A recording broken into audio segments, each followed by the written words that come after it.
Hare Krishna, Radhe Radhe. Welcome back to your channel. तो आज आगे के श्लोकों का पठन करते हैं।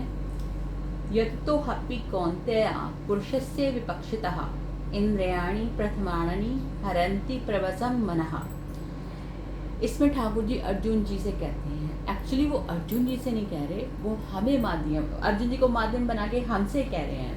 हे अर्जुन, आसक्ति का नाश होने के कारण ये प्रथमन स्वभाव वाली इंद्रियां यत्न करते हुए बुद्धिमान पुरुष के मन को भी बलात् हर लेती है। मतलब कि जो ये अशक्ति का नाश ना होने के कारण, जैसे हमें चीज़ों में अशक्ति, मैंने आपको पीछे बताया था ना, जैसे काम, क्रोध, लोभ, मोह, ये हमारे अशक्ति के केंद्र हैं।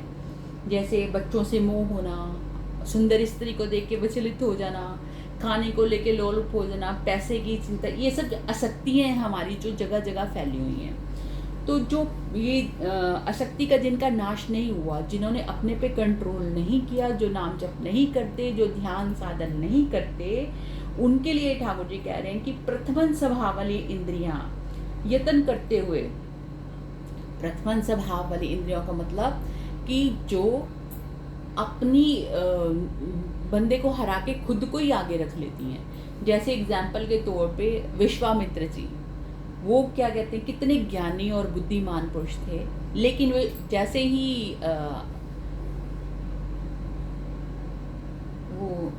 उसका नाम मेनका जी उनके सामने आई, अप्सरा, तो वो विचलित हो गए, वो अपनी इंद्रियों पे कंट्रोल नहीं रख सके।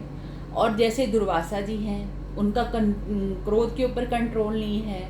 तो ऐसे जो हैं बहुत ज़्यादा बुद्धिमान पुरुष भी इन प्रथमन स्वभाव वाली इंद्रियों के वशीभूत हो जाते हैं। इनके मन को इंद्रियां बलात् हर लेती हैं। बलात् मैंने जबरदस्ती हर लेती हैं। हालांकि वो चाहते नहीं है ये सब कुछ करना, लेकिन ये इंद्रियां इतनी प्रथमन है। इसीलिए हमारे शास्त्रों में ये लिखा हुआ है कि एकांत स्थान पे बाप बेटी, भाई बहन को भी एक साथ जुड़ के नहीं अकेले में बैठना चाहिए, क्योंकि ये इंद्रियां बहुत प्रथमन स्वभाव वाली है। ये कुछ भी करा सकती है इंसान से।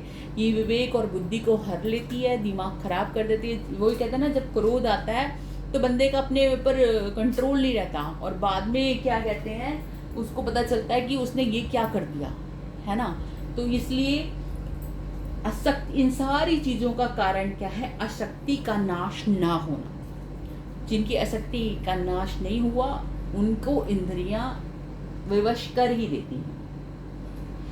तानि श्रवणानि समस्यक युक्त आसीत मत्परहा वशे ही यशस इंद्रियाणि तस्य प्रज्ञा प्रतिष्ठिता। इसलिए साधक को चाहिए कि वह उन संपूर्ण इंद्रियों को वश में करके समाहित चित्त हुआ मेरे प्राण होकर ध्यान में बैठे, क्योंकि जिस पुरुष की इंद्रियां वश में होती हैं उसकी बुद्धि स्थिर हो जाती है। तो ठाकुर जी हमें बता रहे हैं कि साधक को, साधक मीन्स जो लोग अभी साधना के पथ पर चल रहे हैं और जो चाहते हैं कि जन्म मृत्यु जो भव रूप है, ये भयानक आवागमन है, इससे छूट जाए, उसको साधक बोलते हैं। संपूर्ण इंद्रियों को वश में करके, संपूर्ण इंद्रियों को, अपनी जीवा को, अपनी रूप रस इंद्रियां, आँखों को, जनेंद्रियों को, अपने मन को वश में करके समाहित चित्त हुआ। जब हम इन सब चीज़ों को कंट्रोल कर लेते हैं तो हमारा चित्त समाहित हो जाता है, मतलब कि कॉन्सेंट्रेट हो जाता है, एक जगह पे रुक जाता है। समाहित चित्त हुआ मेरे प्राण होकर ध्यान में बैठे। और जब हम इस प्रकार ध्यान लगाते हैं, ठाकुर जी का चिंतन करते हैं, क्योंकि जिस पुरुष की इंद्रिया वश में होती है उसकी बुद्धि स्थिर हो जाती है। ध्यान में बैठेगा वही इंसान जिसकी जो इंद्रियां वश में हो गई हैं और जिसकी बुद्धि स्थिर हो गई, उसका ही ध्यान लगेगा। अदरवाइज हम लोग सब ध्यान लगाने की कोशिश करते हैं तो हमें क्या दिखता है, काला अंधेरा या अजीब अजीब से चलचित्र वगैरह जो हम सोच भी नहीं सकते, वो चीज़ें आनी शुरू हो जाती हैं। इसका कारण क्या है कि हमारा जो चित्त है वो समाहित चित्त नहीं है, और हमारे जो इंद्रियां वश में नहीं है, और हमें साधना का पूरा ज्ञान नहीं है, हम ध्यान में नहीं बैठना। तो एक बार आज रात को जब हम 9:30 बजे लाइव आएंगे तो आज हमारा विषय ध्यान पे होगा। तो आज आपको हम बताएंगे कि हमारे गुरु महाराज जी ने जो हमें ध्यान की विधि दी है वो कैसे करनी है, जबकि गीता जी में ध्यान नासा के अगर भाग में बताया गया है, लेकिन हमारे गुरुदेव महाराज जी ने दया करके बहुत इजी सरल विधि है। अगर आप चाहो तो 9:30 बजे हमें ज्वाइन कीजिएगा यूट्यूब पर। तब के लिए राधे राधे।